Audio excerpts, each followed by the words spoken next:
My goal with getting a house was like a yard. I wanted to like have my hands in the earth, and the guys laugh at me because when I like water, I like go down and like smell the soil, but I love it. Why do you smell the soil? It smells amazing. It's like this fresh, earthy thing, and so I dig my hands in there. So I'm like a hip-hop DJ, vegan farmer. That's what I call myself. Hip-hop DJ, vegan farmer. I know. It's just so cliche. It's ridiculous. And a lawyer. And a lawyer, and I run my own nonprofit, and I mean, all hip-hop DJ, vegan farmers are lawyers. yeah, they're corporate attorneys, sure. So I have blood clots, part of the whole deal. Cancer patients are more likely to develop them, and I have them, a couple. I have one in my lung, actually. Pulmonary embolism kills some people, not me. So to keep them under control, I have to do shots twice a day, every day. I'd like to pick a area on the side here. Is that bruising from shots? Yep. Yeah, it happens. This is really not that fatty of an area, but what can I do? Eat more cupcakes. I was never afraid. I was never upset. I never said, why me? I'm 28 years old, why me? I didn't give a shit about any of that. I thought, all right, this is my challenge, and I'm not afraid of cancer. And I'm a freak that I'm not scared at all. I really am not scared at all. And I think that that's a blessing and a gift that I've got this like crazy, whatever it is, confidence, cavalier, competitive nature to just say, cancer, you're not gonna change anything. Actually, my life's gonna get better. So there, you know, in your face.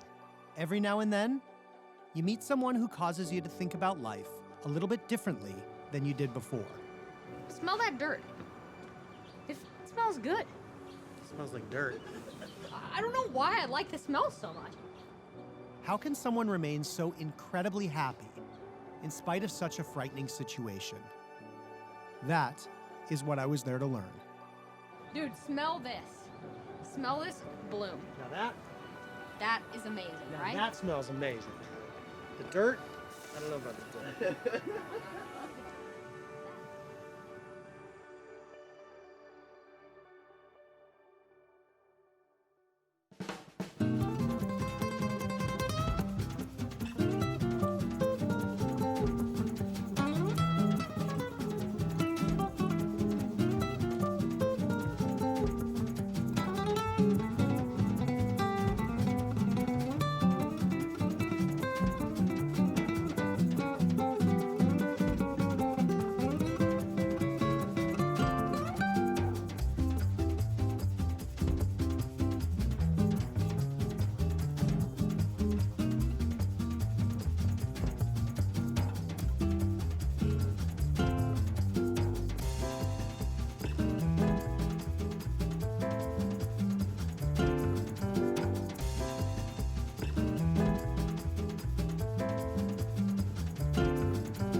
Most of us know it as the blues, but for nearly 20 million Americans, those feelings can sink into much darker colors and signal the onset of depression. This morning, we woke up to news of a tragedy. A scene of a shooting. Depression may be linked to prejudice. Deadly ambush. Racist comments. The rates of depression have been going up. Gunshots were fired. Economic disaster. Police chasing a stolen taxi cab. Shows overall happiness down versus 2008. The opposite of happiness is not sadness, but depression.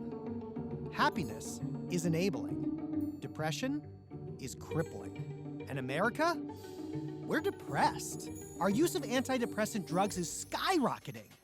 1 in 10 Americans over the age of 12 are currently taking these medications. That's more than 30 million people. Just to put that into perspective, that's the entire population of Texas and New Mexico. The self-help industry rakes in over $11 billion a year. Amazon has more than 88,000 books available with just the word happiness in the title. That's insane! And whether you become happy or not, And they make everyone happy. Because happiness, such a vague word. I can only predict 10% of your long-term happiness. Between TED Talks, college courses, research, surveys, podcasts, and 88,000 books, we have more information on happiness than ever before. And yet, on the list of happiest countries in the world, we don't even make the top 20. So what are we doing wrong? How have we not mastered this happiness thing by now? Okay, so clearly we have a major problem. But here's the good news. There are a lot of people out there, just like Gloria, who have mastered happiness. And I was confident that they could help us all solve this problem. Hi, I'm Adam Schell. I'm on a quest to find the happiest people in the country. I want to talk to the happiest people. I want to see what they're doing, because obviously they're doing something right. My goal was to find the happiest people from all walks of life. And for that, I'd need help. We need you to introduce us to the happiest people you know. So if you're thinking right now, oh my God, my Uncle Bob is so happy. He's always happy. I want to meet Uncle Bob. From Kickstarter alone, we got hundreds of referrals from all over the country. Perfect interview for your project. I think you should meet my dad, John. So with a couple of cameras, my friend Nicholas and I set out to find the happiest people in America. Soup! I love making soup. And maybe people can buy it for other people and surprise people and spread the love. We're doing a documentary on happiness in America. Happiness? You're looking at it. Why happiness? You tell me why. Well, it's what everything's about. If you ain't got that, what have you got? Look how happy this guy is. That is a happy man. I'm happy because I'm still here. Are you Frog? Yeah. Ha! I found you. I didn't know it was different. Every person I talk to says I had to find you. Oh, you found me.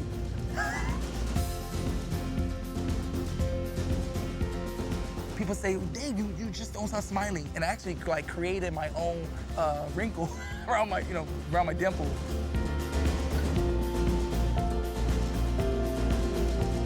Why is writing and selling joke books for a living the happy thing to do? Because it makes other people happy, which makes me happy. And that's happiness. Heck yeah, that's happiness. It's hard sometimes because people are always like, why are you always so happy? Why do you always have a smile on your face? Like there's almost something wrong with it.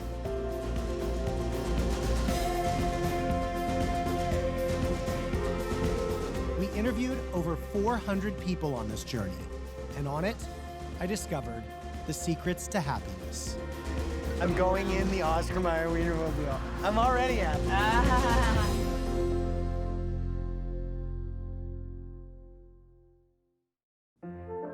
Yo, Adam, what's up? It's Sandro. You gotta go talk to my dad, Mario, the living legend. Have him take you around the North End, where he had a kid's shoe store for 49 years. Mario is easily the happiest person I've ever known. He brought a lot of happiness to a lot of families and a lot of people, and obviously himself. All right, I'll talk to you later.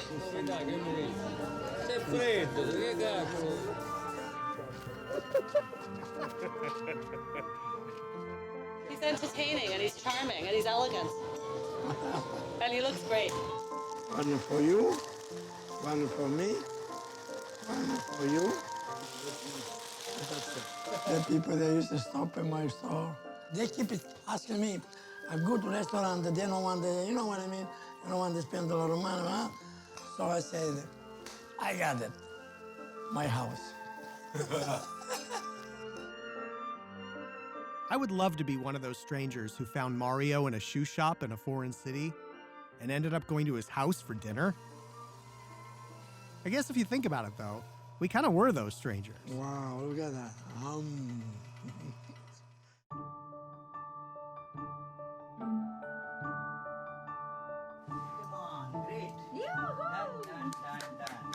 We did it. You were able to fix that pilot light in the furnace. That gave you more happiness, actually. It did make me very happy. But being able to help somebody always brings out the spark of happiness in us. Pretty serendipitous. Serendipitous, I guess. Why? Yeah. Because they needed their pilot lit for Yeah, the so- heat in the building. Come on, great. Yoo-hoo! Done, done, done. You seem very happy. Usually I am pretty happy. What makes you happy? That's a question. It is what makes anybody happy would be the right way probably to put it. Our true self is the source of all happiness. So whenever we are in touch with our true self, we become happy.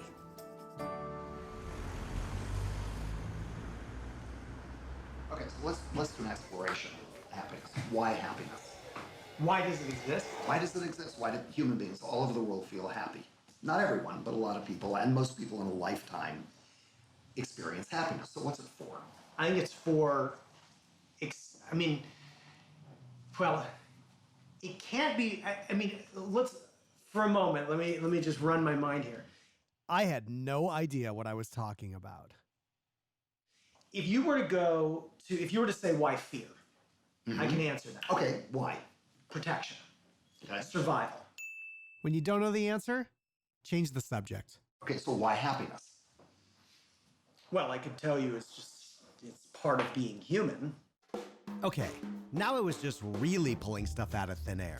I could have sat there all day making stuff up. Actually, I think I did. But the truth is, I really had no idea why happiness exists.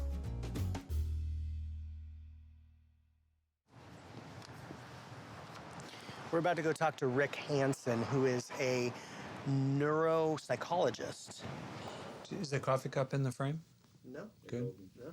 And you're okay with... Mr. Potato Head is. You got that? As long as you're okay with him and I'm like... Mr. and Mrs. You got the brain here, though. I think it's a good combo. So what is happiness technically? I think of happiness as broadly conscious well-being, built from two kinds of happiness, hedonia and eudaimonia. Hedonia is happiness as we normally think of it, gratitude, pleasure, having fun. I'm having fun with you guys right now. We're really good at activating, having pleasant, enjoyable states of mind. We put something sweet in our mouth. Oh, that tastes good. You can't fit it all in your mouth at once, can you? He took that as a challenge. That was good. Food. Food is the important thing in life. I do have to say that going to a bakery is the best freaking idea. We're not making a movie. Yeah, you know, your team wins. Happiness. We're the happiest people in the world! In the world. Why is that? Because the Boston Red Sox from the World Series doesn't get much better than that. Should I talk about? Don't ask me. No. You tell me what. What? Sex. Oh my God, guys. They did it twice. They have 2 kids. The end. When I eat, a lot of stuff That. may fall on my lap. So Marge gets the dustbuster, and that's the extent of the sex we're having today. That's his blowjob. If I took more cereal and just dumped it on me, would I be like a sex maniac? I don't know. Okay, that's hedonia. Eudaimonia is a broader term having to do with fulfillment, meaning, purpose. Hey, my friends, I need you to take your shoes off, wash your hands, and sit down. In that order, please. Ready, set, go. So take the shoes off. And now the door is locked on the bathroom. You can imagine situations, let's say with a young child. You're not happy in a hedonic sense. It's not a particularly pleasant experience. It's a little unnerving at times. But, you know, the things that make you happy change. Like doing chores when I was young and single sucked. I didn't like doing those. But now that, you know, it's part of taking care of your family, it's taken on new meaning, you know, and so I do it. I do it gladly. I don't mind cooking, even for somebody who's so thankless. It's deeply fulfilling, deeply meaningful. That's eudaimonia.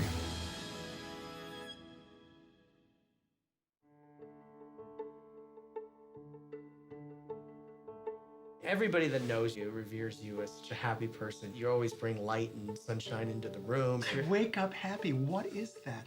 My father was the same way. I leap out of bed in the morning. It must drive my wife completely crazy.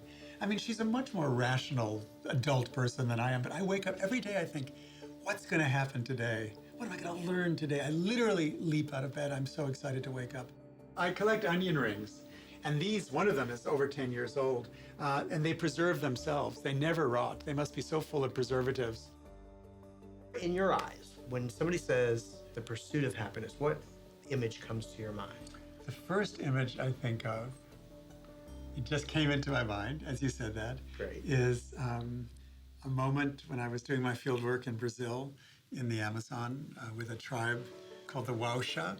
There were 100 of them. They spoke their own language, and I had the privilege of being the first non-Wausha, non-Indian ever to speak the language. And the overriding feeling I felt from the very first moment of the 2 years I spent in the forest with them in the Amazon was that I was with the happiest people I'd ever seen in my life. And so part of my fieldwork was not just learning about their kinship systems, but really learning what made them happy. And I had to come to the conclusion pretty quickly that it was because they were, in the best sense of the word, self-sufficient. And so you have a pretty amazing, career life yourself. You've worked in some fabulous positions, and which is pretty far from that. But I've never been self-sufficient in that way, in the way that they were. I mean, I've earned a living, and I've been able to, I hope, take care of my family, my wife and child. But their self-sufficiency came from something else. Nobody starved. And so that if everybody spent all day looking for food, and at the end of the day you came back and you had 3 fish, that's all. Everybody got something. It was never what we do in our society, saying those people have got it and those people want it, or those people have earned it or inherited it and those people don't know how to get it. Right. Everything was shared. And in that was a deep happiness, because you were always at every moment thinking of the welfare of your community. The greatest pleasure you can have in a broader sense is, I think, feeling essential to a group of people and feeling that your work matters. And the most basic thing we can do is feed people and clothe them and house them and give them a sense that they matter as well. Now, what exactly y'all doing? Y'all doing a documentary? We are doing a feature documentary film about happiness in America. Happiness in America? Well, you came to the right place in Brobridge. You'll find that the Cajun people have a uniqueness about them, and that's they welcome all strangers. Cajun people are very feely. They touch, hug. You don't have to be embarrassed to kiss a man or your loved one. Hold them and hug them. Are they filming? That's a great feeling. No matter how old you are, it's a great feeling when you're loved. And just getting a hug every now and then lifts up your spirits, especially when you're my age. There's a time in life where a man starts to say, well, I got to be a little bit more sophisticated. I'm 50, I'm 60 years old. I can't go on that dance floor. I can't do little childish things. Well, you know what? At least an hour a day, we should do childish things. Hey, Richard, how are you? When you're a child, you don't care what your adults say or what the neighbors say when you're a child. You're just enjoying either nature or a new toy, and you're just enjoying it. You don't care what people say. You're not thinking that way. Then all of a sudden we start growing up and say, oh, well, I'm a little too old. I can't act like that anymore. Why not? Why not an hour a day? Go back and enjoy, be a child. When's your hour? Oh, my hour's every hour. This young lady right here, she keeps an eye on me, everything I do right here. Man, you can't do this, man. And you know, I'm, what? And when I'm doing something that I'm not supposed to, look, she'll go, I got a wife at home, I got 9 over here. Hoo-yah! Something like that. You see this one here? Do I love it? Oh, okay. Hey, that's my little sweetheart right here. Oh, thank you for doing this. What am I doing? You're doing it. Oh. My name is Rita George. I am the assistant city clerk for the city of Brobridge. This is my wonderful mother right here. I have 2 beautiful girls, 1 gorgeous granddaughter. I'm just realizing they did not catch me in the picture. Where's your mother again? Right here. Rita loves her mama. Oh. Yes. I think that's where I get my joy from, because she is a very happy, joyful, loving woman. Where's Mom at? At home. Can you take us there after work and meet her? Hey, Mom. How you doing?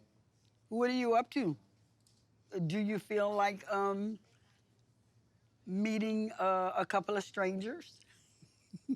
You do?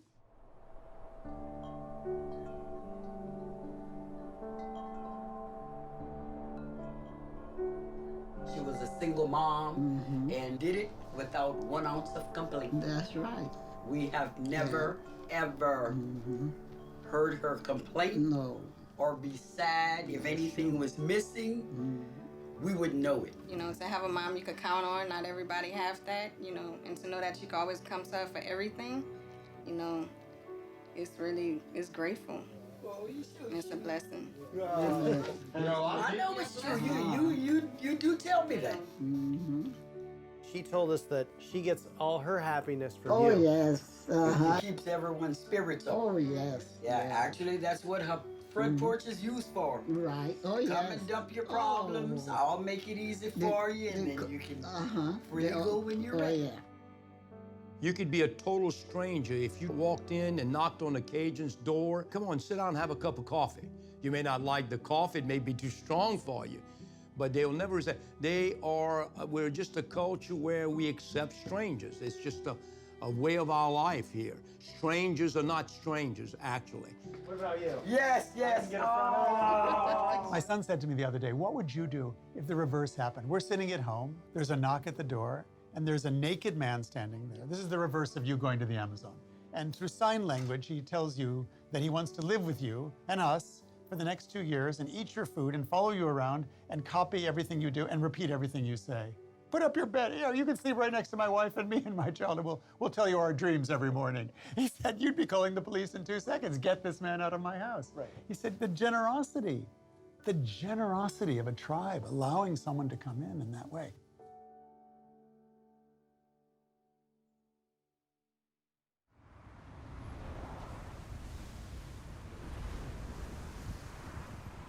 You know, this last year it hasn't been easy. She's still in chemo. She had radiation this year. She's gone through a lot, but she's just one incredible person, and I love you.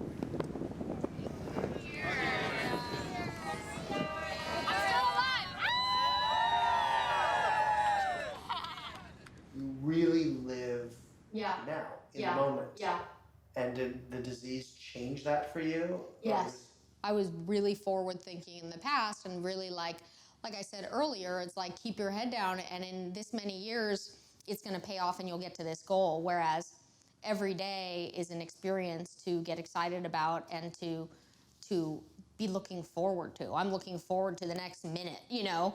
And so I have this very high level of satisfaction with my days. So it's hard to have peaks and valleys. That's just weird. What if what you're doing sucks? What if it's like a day where you're like doing something you don't want to do? I mean, I can't imagine chemo is fun. I have fun at chemo. It's weird, but I do. I hang out with my doctor, who's one of my best friends. I've got my parents or my husband or my friends with me. The nurses are like, we're super tight now. I mean, like, I have always felt that I'm on this mission to show this disease that it is not gonna stop me. It's not gonna take away my life, and it's certainly not gonna take away the happiness that I derive out of life. No way in hell. And instead, I'm gonna do more. What does that positive attitude do, not only for you, but for Gloria? It has been the most powerful, significant, and meaningful 2.5 years of my life. It's been wonderful, it's been beautiful. We've lived life like we've never lived life. And it's all because of Gloria's attitude. Take a deep breath, okay? Okay.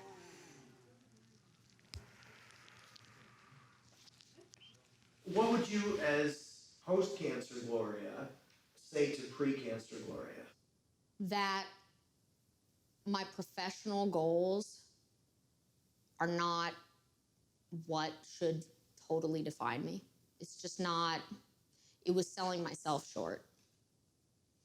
And so, you know, now I don't. So in a way, thank God for cancer. Oh yeah, I thank God for it all the time.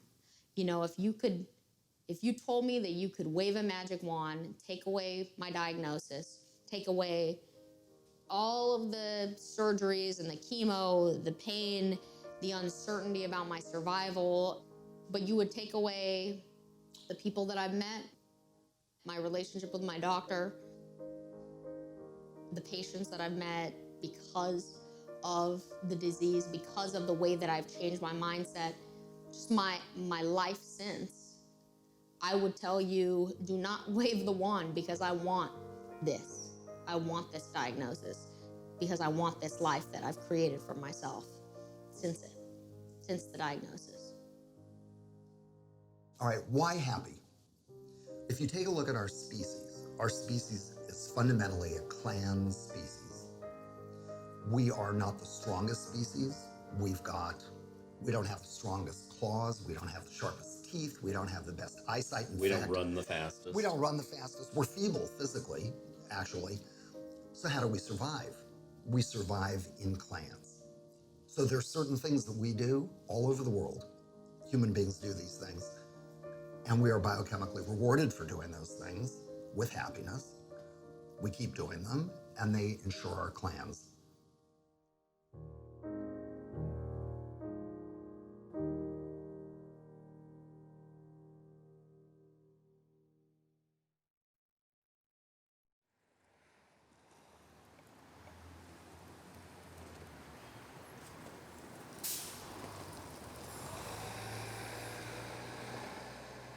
I looked at the brief description of the project and I thought, well, what is happiness anyway?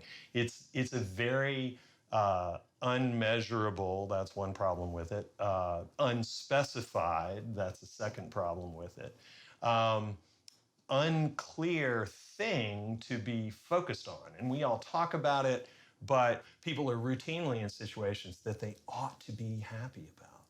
Why am I not happy? Everything is going right. Why am I not happy?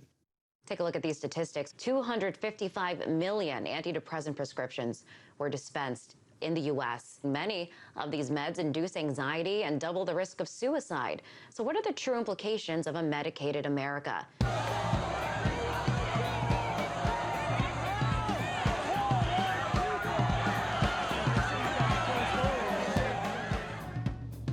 You find that a lot of people are happy in New York City? No. Why not? Seriously, no. It's one of the greatest cities in the world. This is the most miserable city in America. I'm being serious now, right? Yeah, it is. They're not happy people. People are so paranoid in New York. It's crazy. When our needs are basically met, we default to our sustainable equilibrium condition. The green zone is a basically happy place to be. That's good. That's our home base. That's good news. On the other hand, we are extremely vulnerable to being driven from that home base really easily. At the crackle of a twig in the underbrush a million years ago, or a frown across the dinner table today. We're all naturally, innately, we're hardwired to protect ourselves. So we're hardwired for looking for safety, danger, or life threat. When we go into the red zone to deal with it, we are designed, in terms of biological evolution, to leave the red zone quickly. The problem with modern life today is that while most of us are not running and screaming terror very often from charging lions, we're exposed to chronic, mild to moderate stress that keeps us stuck in the red zone.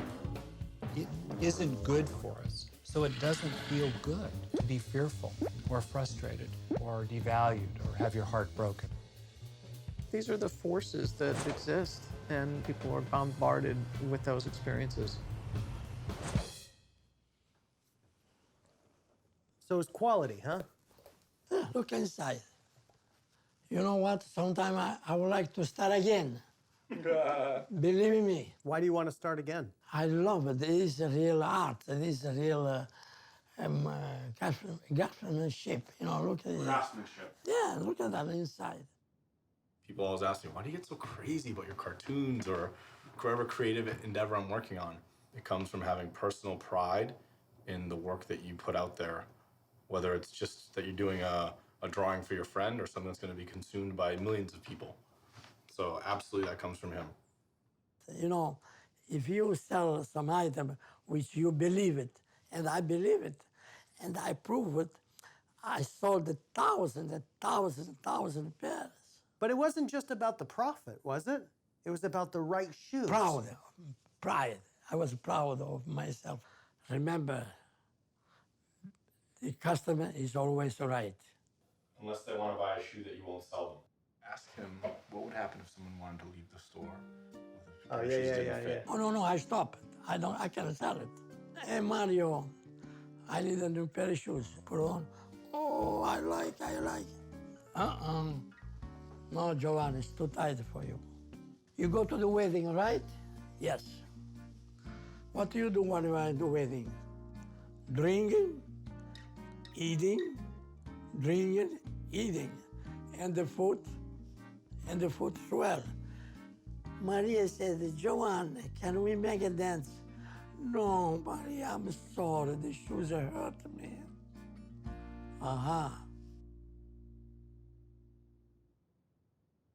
So why did you close the store? What made you close it? My age.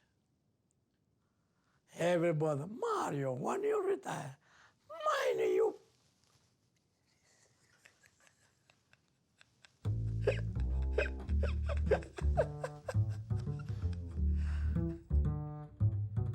Why did you always want to go to America? Why? Because it was the American dream.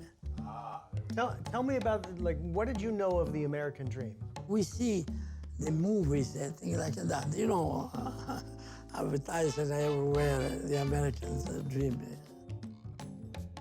For most people, at most times in human history, happiness hasn't been thought of as something that we can control.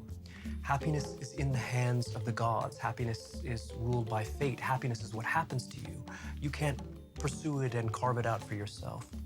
We live in a culture in which we think that happiness is something that's almost owed to us, right? Or that we really ought to be able to obtain for ourselves, and that we ought to be able to do so easily. I mean, our culture tells us this time and again, right? No one really thinks that you drink a soda and become happy, but the message implicit there is that happiness is something easy, right? You can go to it and get it, as you said before. In the 18th century, when Thomas Jefferson used the word, to pursue meant to follow in hostility. There's almost a kind of, not only an anxiety, but almost an aggression towards this. Like, God, I've got to get this pleasure and then get on to the next one. People who are addicted to drugs understand that, right? We get our next little pleasure and, wow, okay, great, new and improved phone or car or what have you, but they don't really satisfy us.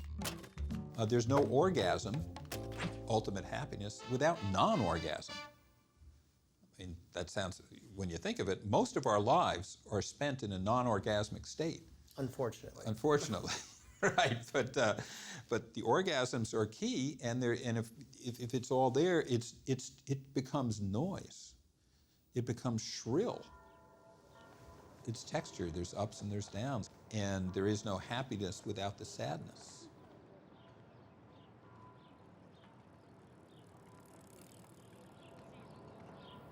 All right. Okay, so who are you? I'm Iris Moss, and I'm an assistant professor here in the psychology department at UC Berkeley. And what our research suggests is that sometimes the pursuit of happiness can backfire. Okay, you just ruined my whole film. What? I'm kidding. What? Well, the film is called Pursuing Happiness. Oh. I was like, oh no. People actually are really unaware of what will truly make them happy. And so when people pursue happiness, they might simply go about it in a completely foolhardy, wrong-headed way. Our culture encourages us to pursue happiness very directly. A few years ago, I came up with a way to study people's happiness. It uses the iPhone to monitor people's happiness in real time. Why do you think it is that our culture is so obsessed with happiness as the goal? I think it has to do with how we in the West even define happiness, right? Happiness resides as a hedonic state within myself. It sort of goes hand in hand with a culture of individualism. Worrying about our individual happiness is the ultimate luxury. If you have free time to think obsessively about how happy you are, that means that the other things are more or less in place. There were a couple of studies that came out recently where people were specifically putting a subject in the scanner and giving them a choice. Basically, they could talk about themselves or self-disclose, or they could earn money. People were more likely to self-disclose than earn money. People would rather talk about themselves than get paid. Yeah. Yes, basically. Okay, we have to go back to that because that's crazy and huge. And it turns out that when you're self-disclosing, you're actually activating a part of your brain called the nucleus accumbens, which also gets activated when you're using crack cocaine. So we're literally addicted to ourselves. How did this happen? How did this happen? Somehow, evolutionarily, there was an advantage to having this concept of a self. Because it's present, it is here, the selfies are here. Now you've got a book of selfies coming out? I do. It's going to be called Selfish. Isn't that what selfie means? Yeah, you know, pretty much, yeah. It's fitting.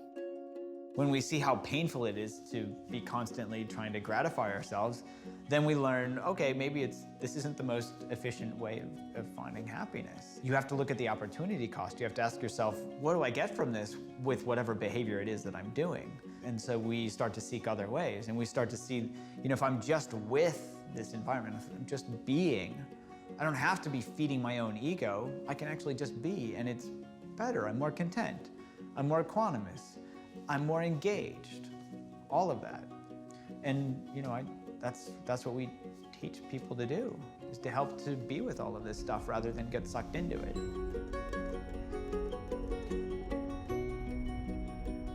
A lot of people said, you know, they're like, what are you, crazy? You ain't gonna find any happiness in Detroit.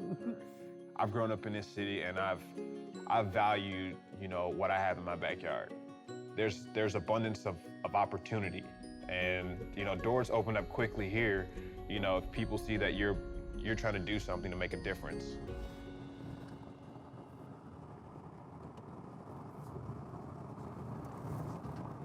All right, so we're gonna be driving past the bench once I make this turn. This is the second bench that we ever installed. It's the smallest out of the group. Can only seat about 4 people.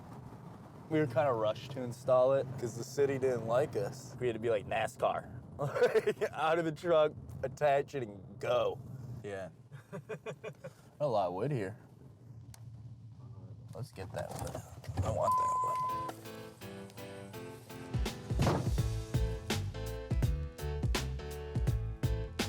So basically, like how Sit Under Detroit started was that we noticed like there was a lack of seating at D-Dot area bus stops in the city of Detroit. There was no place to sit, and there's 3 nurses sitting Indian style. And we were like, what the hell is that? Like, these people just worked like a 10-hour shift on their feet. And they don't even have a place to sit after work. And you clearly don't do this because you're like, oh my God, we're gonna make a lot of money and start this company and be the bench people and like. No, because we didn't even start with any money. We started with 0 wood. This idea was just started on a piece of paper, and Kyle walking into the coffee shop and being like, this is great, let's do it. It makes me really happy when I see people that are happy when we're installing the benches. And that happens like quite frequently. What are you doing with the books? They're free. That's a little public library. It's a nice thought. Because like I live over Chicago and Southfield, and there's nowhere to sit. And it's demanding of the old people and the kids, you know?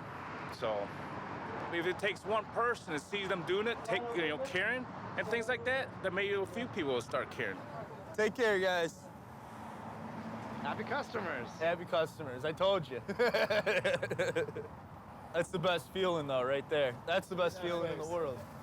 Yeah, that's why we keep doing it. That's why we're out here right now doing it. You guys are just like, do good vigilantes. I guess that's what you can call us. You're like Spider-Man.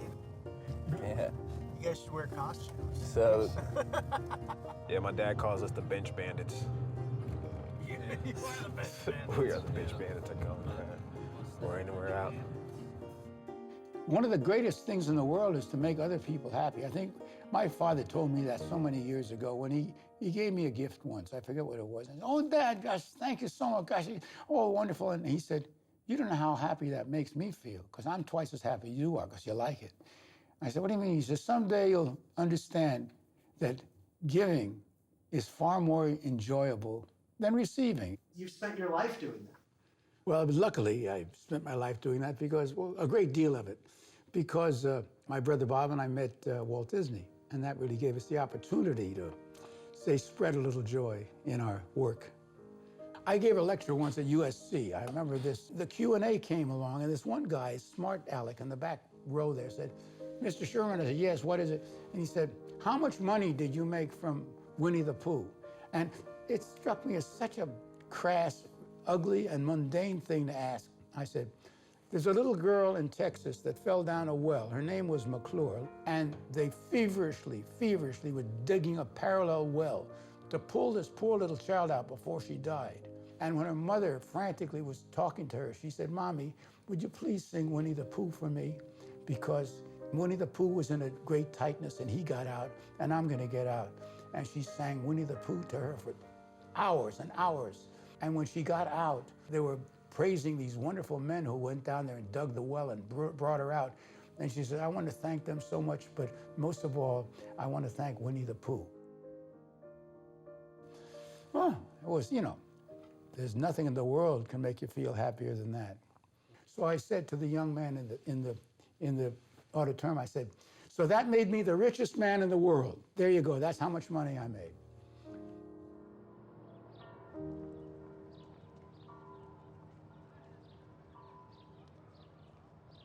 How should I start? Who are you and what do you do? I'm Michael Norton. I'm a professor at Harvard Business School. I'm a psychologist by training, and now I study the odd relationship that people have between money and happiness. We've asked people directly, can money buy you happiness? And nearly everyone instantly says no.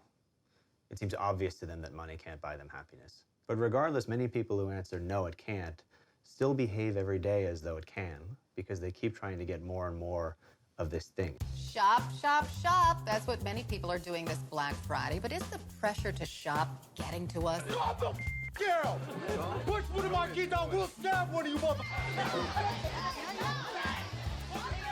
There's some relationship between money and happiness, but nobody seems to exactly know what that relationship is. Does money make you happy?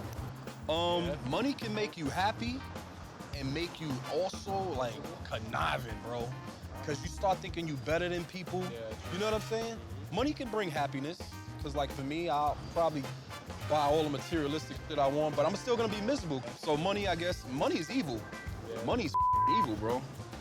Why is it that you take a vow to live a life of poverty? It is because money is usually a big problem. I read an article in the New York Times Professor Norton wrote about the fascinating relationship between happiness and income. The article states that the more you make, the happier you are.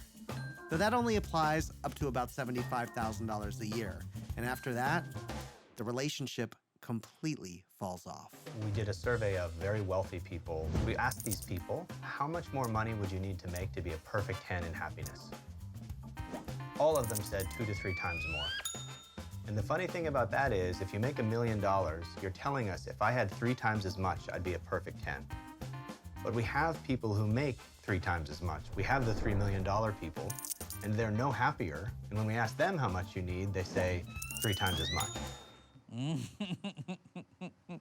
What's the correlation between money and happiness that does work? Occasionally, when we get people to spend money on somebody else instead of focusing on themselves, those kinds of purchases, in fact, do make them happier. Interesting. But it seems like nobody makes that decision on a daily basis to go spend money on somebody else. I mean, Yes, that's right. So if I give you $20 right now and ask you, what do you want to do with this $20?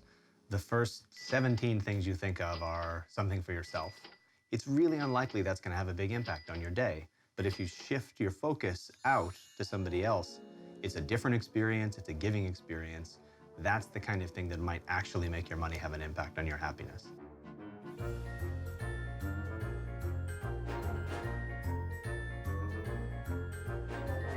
here? I don't know. I don't know if it's an apartment building. We're trying to find Randy of Randyland. Look at this place. Pretty cool. I'm really sad we missed him. Yeah, Where'd so he go? am I. He's not around, is he? Actually, he works in the hotel downtown. Oh, he does. He's a happy guy. Oh my God! To have him in my life, it's a very, even though I may be down, man, you just talk to him. He always is uplifting. Always uplifting. You know what I mean? Now we missed him. You know what? Give me a second. Let me just go ahead and see if I can call him. Hi, Nicholas. Nicholas, how you doing? How you doing? How you doing? Pleasure. Very nice. All right, Randy's the name. Very nice to meet you. Painter's the game. What? Should I put on the clothes I normally wear? I got happy clothes. Yes. Oh, yeah. This is a little bit better, right? This is what I normally look like because I'm usually full of paint. I paint my hair. If you don't mind, let's go outside. I want to hear the story outside. Oh, okay. I figured out that if I didn't have money, does that mean that I wasn't going to have anything? Nah. What I could do is find things for free. So all the houses being torn down, I started collecting stone. There's a lot of stone around here. I found stone everywhere. They were throwing it in landfills. And then I found these old chairs. They were in alleyways or in dumpsters. And I started collecting them like crazy. And then they went ahead and they started, this lady brought me this the other day. She found this in the garbage and she said, Randy, would you like to have this? I said, oh, yeah, why not? You know how many people will bring me a gift now? I get people, whenever they see things in the garbage, they say, hey, Randy, do you want it? I just love it. When we first met Randy, I wasn't really sure what to make of him. Nice. It was obvious that he was exceedingly happy and eager to tell us why. We were so poor as a kid. And I remember when I went to school one time, they asked me what I got for Christmas. Everybody got bicycles, everybody got this, that, and everything in between. I didn't get nothing. I decided next year I didn't want my brothers and sisters to go through this story. So I started going out on the streets when I was like in 3rd grade, right? And I started finding things. People throwing away bicycles, they're throwing away sleds, they're throwing away this, they're throwing away that. I took the sleds, I polished them up. I took the toys and I polished them up. I brought all this stuff up, I put it underneath the tree, and all my brothers and sisters came down and they started screaming and yelling. And here I became Santa Claus. It was so cool. It was so cool. This building was going to be torn down. All this land had garbage. The garbage was up to here. It was taller than I stand. And I just decided to start doing what I could. Randy told us that he had gardens all over the city. At the time, I didn't understand what he meant. But when he sent us some of his old photos, I realized it isn't just his home. He has taken on the entire neighborhood. Where condemned torn down buildings left piles of rubble, he'll turn them into gardens to beautify the neighborhood. What do you see when you come out here and look around? What I see when I come out here, oh, man, I see love. This little guy was like 80 years old or something. And he's looking and he's taking pictures and he's really, really, really, really happy. This lady said, can I help you? She's a friend of mine. And he says, who did this? Who did this? One man, Randy. Randyland did this. And you know what he said? I feel him. I feel him all over. I feel him.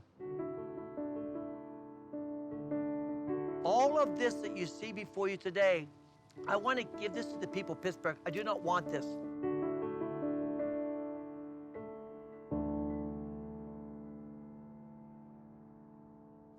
Everybody can enjoy it. And that's the story of Randyland. Nice. Thank you, Randy. This was... Do okay? Let's get into... You're Hey, freezing. what's going on? We're making a little video here. What do you think of Randyland? I think that he's amazing. Yeah? Yes, I do. You live here? Yes, I live right over over Across there. the street. You like looking out the window at Randyland? I do. It's beautiful. It's a castle. Definitely. His life is this. His life is making people happy. Must be a real happy place to live. It is. Well, I'll tell you what, happiness breeds happiness. So you got to remember about that. Because a lot of people come here just to get revigorated and go on with their life. You know, I come by to Randyland just so I can see him, so I can talk to him, so I can get some inspiration and go on with my life. You know what I mean? And he draws people in. That's pretty cool. We're trying to figure out ways to get people into almost like feedback loops, where we get you to give once, then you kind of want to give again, and then over time you turn yourself into a giver. Because what we see also in our data and from lots of surveys we've done is there seems to be some additive effect on us. If you are a giving person, you are a happier person. Live, love, laugh, and play. Come on, man. Randyland is kind of crazy. People come by Randyland all the time, and they always wave or they scream. I'm telling you, I had the best life in the world. That's right, the best life.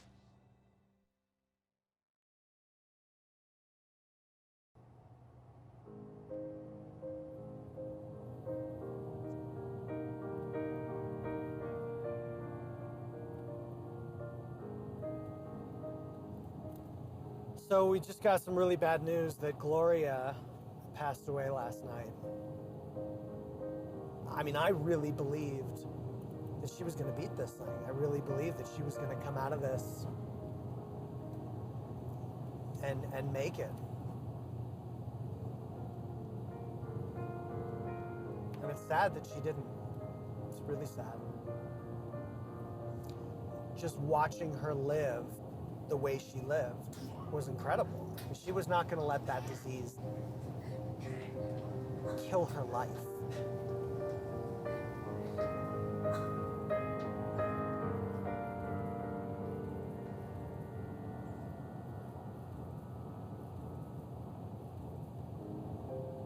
I take a lot from that.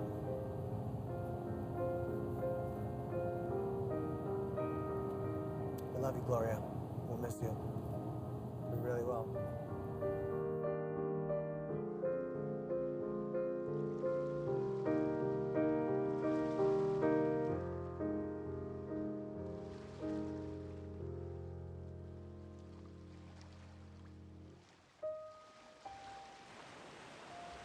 We're mostly living our emotional state by condition.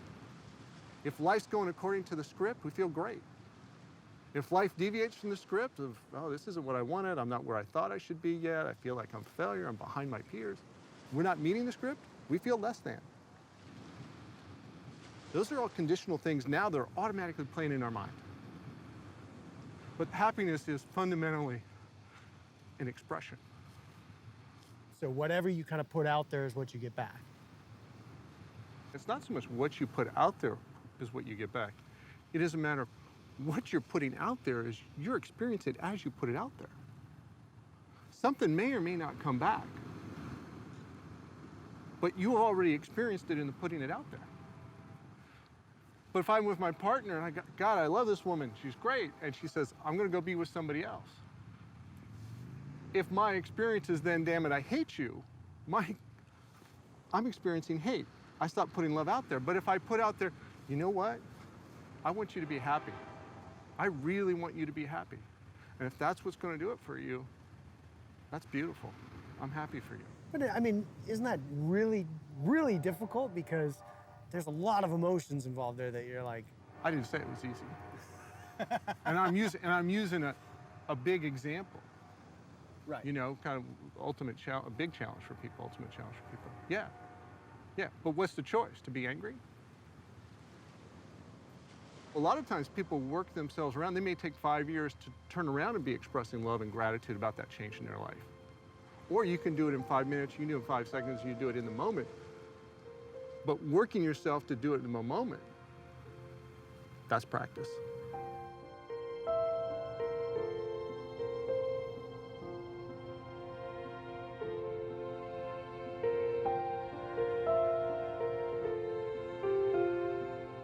I remember them pushing me into the ambulance, and I looked over, and there was like a little window, and I could see the pine trees of North Carolina, you know, the pine trees out the door, and it was sort of a light blue sky. And I thought that would be the last thing I saw.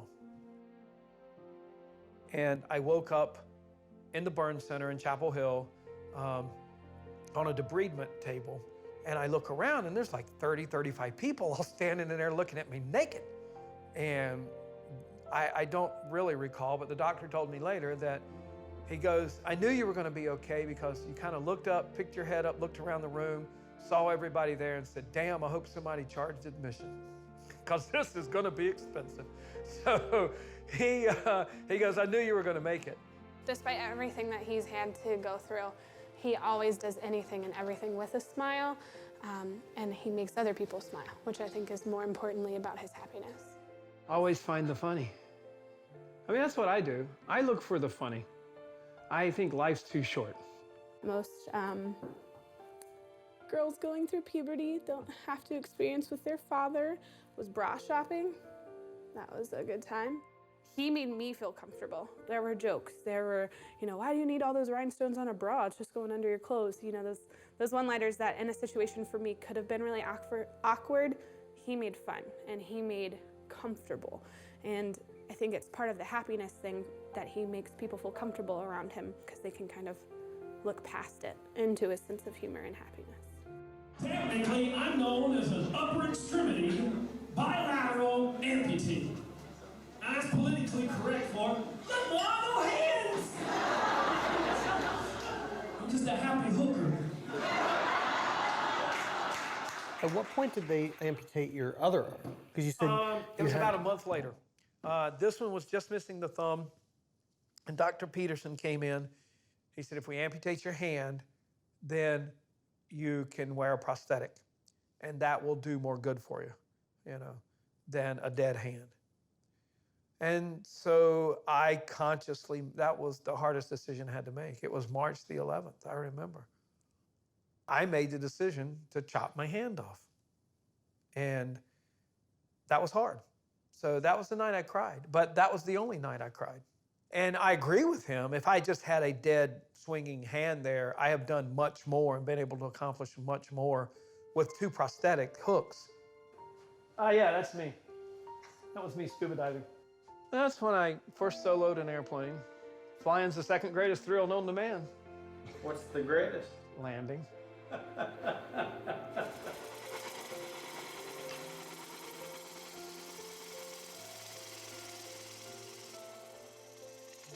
I mean, it seems like, you know, and we hear this a lot, like it just puts things into this hyper focus of life is now.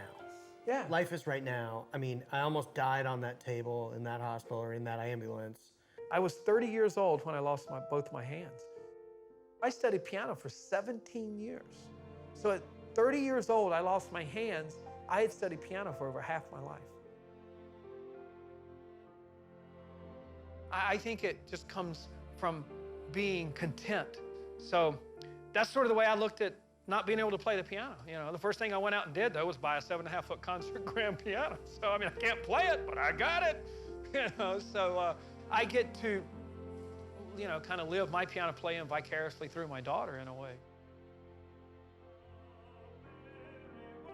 I talked about this idea called living on the edge of life.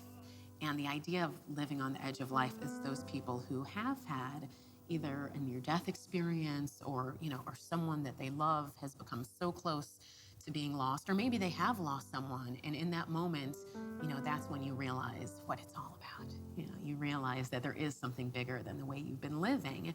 And what's hard is that no one actually wants to be living on the edge of life all the time. That's a very precarious way to be living on the edge of anything. But it is those moments when you're really able to see the bigger picture, that there is something bigger out there. People say, you know, the day my life changed on a dime, and you think to what your life was like that day. It was Easter Sunday, and it was real pretty outside. And the doctor came in, and he said, well, it's not good. There's a mass in your son's head. David looked at me, and I just remember looking at him, and I just remember the first thing I said, and then I always feel bad, because the first thing I said was, don't worry, buddy, we'll get it taken care of, we'll get it out of there. You know, because I didn't know they were going to tell me it was inoperable, and we couldn't get it out. Morning prayer. All right. Dear God, please bless my children and keep them safe and healthy until I see them again. Lord, just help them do their best today to be a good person and to help others. Amen. Love you. Love you. Bye, Mama. Love you. Love you. Bye. What are we going to do today? The very best. Have a supercalifragilisticexpialidocious day. All right. Love you. Bye. Usually, if I'm in my pajamas with my hair on top of my head, I sometimes go out and embarrass them. Look at David, he's shaking his head. No, Mom, don't say what you do. No. I do weird. To you too? I do weird dances. Doesn't stop. Here, what's our recent thing we do? What have we been doing since it's basketball season? Nothing. Come on, show 'em. What are you gonna do when you get to school? You tell me to. What are you gonna do when you get to practice today? Nothing. Just be nice to everybody. That's not it.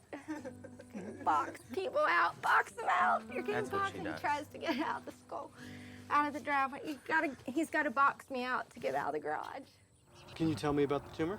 It's tactile glioma on my brainstem, and it's benign. It's not growing right now. It's just in a bad spot that blocks off the spinal fluid draining, and they have to do another surgery in the third ventricle, and they just drill through there, so it drains somewhere else. To me, sometimes it seems like, I don't know, like a form of torture, because it's like you're walking around with a time bomb, and maybe it's live and maybe it's not, but you just don't know.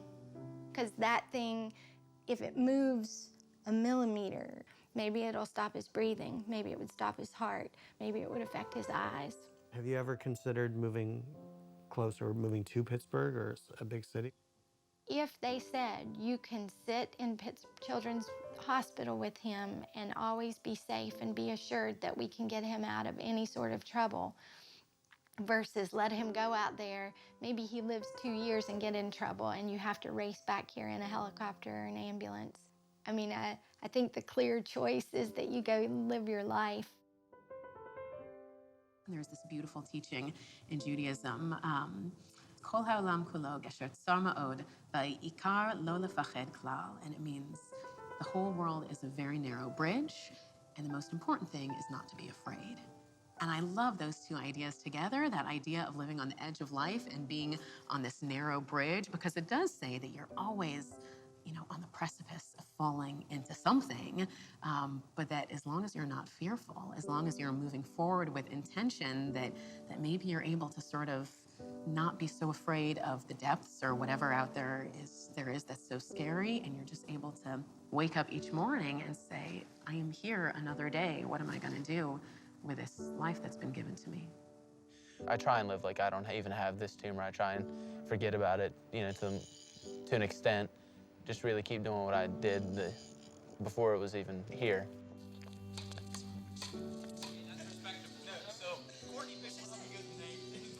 I think David goes in his head to a place where he's able to just push it out of his mind and live.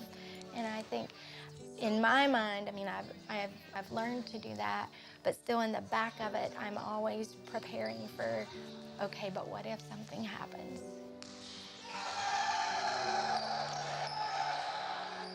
Even with what I deal with in my head and stuff, I can still be happy and still have a good life, and nothing's really changed in my life. I still do all the things that I want. There's a few things that I've had to give up playing sports-wise, like football. I can't take hot shots to the head anymore, but other than that, I still have everything that I want to do. I honestly believe that there are two types of people after a tragic event. There are those that think, oh my God, I've been spared, I have all this bonus time, I have to accomplish something, I'm here for a special reason. And I'm not in that first group. I don't think that I was saved or that I have these extra moments in time to accomplish something special. Whether it be learning to fly or learning to scuba dive, I'm not doing anything special because of being post-accident. That's just living my life. That's just what I want to do. What's on your list next of things you'd like to do? It's interesting because I think for the last 25, 26 years not having hands, that I really don't have a bucket list. I think I would hate to say it, but maybe when you go through a tragic accident or things happen, you know, my first wife left right after I got out of the hospital. And, you know, I don't blame her. She wanted a man with a slow hand, not a man with a stainless steel touch. And that's okay. I can't blame her. And then a couple of years later, I met the love of my life, and we got married. We had a baby. And when the baby was 2 years old, you know, she was diagnosed with terminal cancer. And so I ended up burying the love of my life, the woman that I fell in love with. And then I had to raise a motherless daughter. So there's been some events in my life that have made me realize that I'm not going to have a bucket list. If it's something I want to do, I do it. Everything is a day at a time, and you do the best you can with what you're given. You're not necessarily given everything at once, but you make the best of what you have, and you succeed, and you push through. You are happy. You're making others happy. That's the best thing you can do. We've had problems, you know, but it's how we deal with them. But I don't think, you know, it's not, happiness doesn't come from having a perfect life. It's coming from how to make the imperfections perfect or how to deal with them, you know. And so that's sort of what we do, I think. Because it's just really been the two of us. You know, I've had a lot of roles in my life in film and television and different things, but the role of being mom and dad is probably one of the best ones I've ever had. Play. Sit. I don't play. Play. That's a lie. Do you have the things?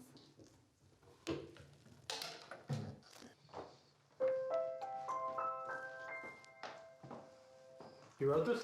Yeah, it's something I wrote a long time ago.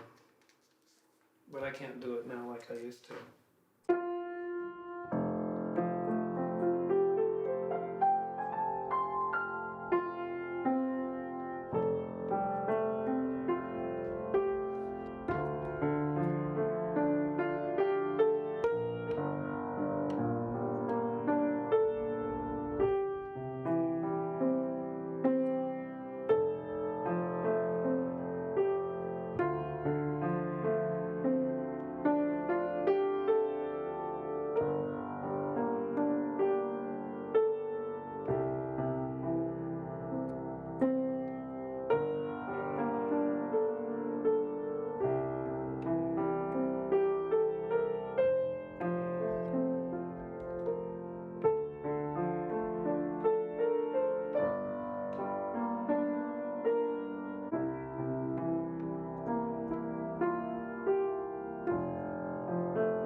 Used to play a little bit different. It's really hard to do now.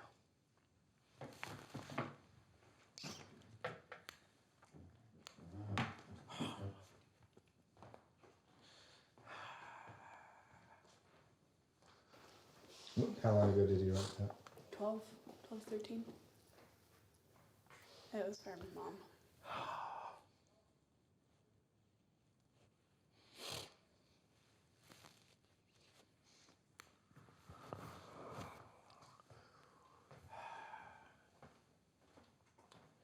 I don't play much anymore. You should. That's the hardest thing to do. You know, I started playing piano when I was 3, and I started taking lessons when I was 4 years old. And I studied for 17 years, continuous for 17 years. And it's something I miss. It's hard to do, you know. And I live vicariously through my wife, through Whitney's mom, and now through Whitney, but it's just not the same. The music's in your hands.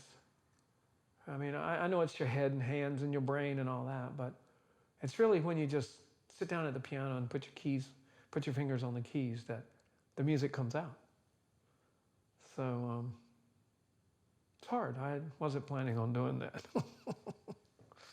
But when you play with me, it's cool. Yeah, we're both in tears and red-eyed now, Yeah. but it's one of those cool things that you and I will always have, that no matter what, because we can sit down and do that. Yeah. I think happiness comes not being able to obtain things that we don't have, but being satisfied and appreciate what we do have. Some people might have a sunnier disposition they're born with, but I certainly hope to goodness that happy people can be made, because there's a lot of people that have a lot of circumstances that if you don't fight for happiness, it can really just destroy you. You know, you have to fight for happiness.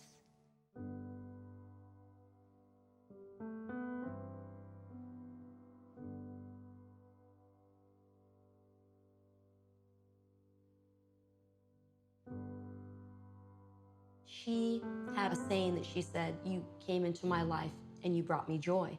And it is something that we said to each other always, through our cards, through birthdays, everything. And that is the other thing on her last day of life that we said to each other. I said to her, "You came into my life," and she pulled the cannula out and she said, "And you brought me joy." And it's something that when I promised to her I will find my joy, it is because she was the joy in my life. And without her, how do I find it? And my promise to her to find it is what keeps me going. It is what, because I won't let her down. That promise that I made to her, I will never let her down. So of course, I must go forward in joy. Some days, is it harder to find that joy? Absolutely. Gloria said that if I had a magic wand that can take away her cancer, that I shouldn't wave that wand. If you had that wand, what would you do? I'm gonna wave it in a moment. I would have Gloria back here in a moment. I always hate it when people say someone's life was cut short, and I get it, but it feeds into this thinking that we're all guaranteed 80 years. And the feeling of getting robbed and getting cut short is this ungrateful perspective that will permeate everything. I can't relate with that anymore. I don't think cut short. I think I have this day and I'm gonna enjoy it and I'm going to be excited for it. Beautiful. 25-18, man, that was fast. To get so excited about the future is almost to like downgrade your day to day. You know, like it's like disrespectful for the day. Your little cut there. Pull this down, because the cut, there you go. That one you see better than that one. There you go. Probably That looks better. I don't have 80 years guaranteed, and neither do you, and neither does anyone. So make the most out of your life right now. None of us are in control of whether we live or die. The only thing we're in control of is how we live and the choices that we make, and the choice to be happy and to be positive, and the choice to be grateful. Recognize what brings you joy and go get it. Go get as much of it as possible. I did it right, and I have no regrets with the way that I've lived my life, and I soaked it the hell up, especially in the last 2.5 years.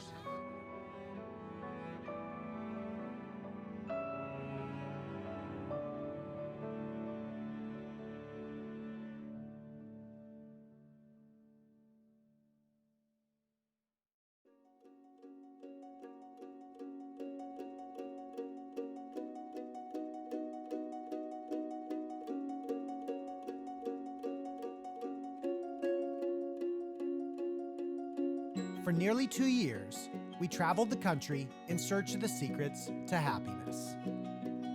The most interesting part is that in order to discover the secrets to happiness, I had to first learn about fear. For it is fear that is the true enemy of happiness. When we do not let fear consume our thoughts and dictate our actions, happiness is right there waiting for us. What struck me the most about the happiest people in America was how normal their lives are. They experience highs and lows and encounter obstacles and hardships, just like you and me. The secret to happiness, then, if you can even call it a secret, is how to face tragedy without allowing fear to cripple us, And how to do that? Well, that is what I learned from the happiest people in America. They build strong communities and welcome strangers in like family. They fix what is broken and pay attention to the needs of others. They focus on what they have and not what has been taken away. And perhaps most important, as cliche as it may sound, they stop to smell the dirt.